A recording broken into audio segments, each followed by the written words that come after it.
আনো তোৰ গাৰ্লফ্ৰেণ্ডটোৰ নাম কি আছিলে বিস্মিতা কাৰ জীয়েক ৰঙাই দিয়াক তাৰপিছত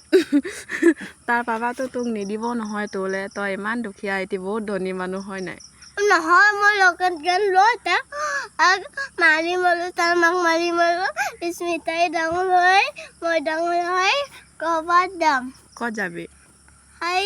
তাত কেনেকৈ যাবি মই এনেকৈ বুলেট কিনি দিব লাগিব বুলেট লগত বুলেটত লৈ যাবি বিস্মিতাক মই ডাঙৰ তই ডাঙৰ হ'লে বিস্মিতাও ডাঙৰ হ'ব আৰু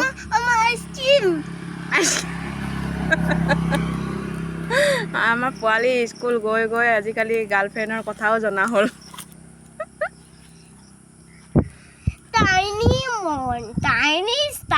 বিস্মিতা কেনেকৈ চিনি পালি এনেকৈ চিনি পাওঁ বিস্মিতা আগৰ পৰাই চিনি পাওঁ আৰু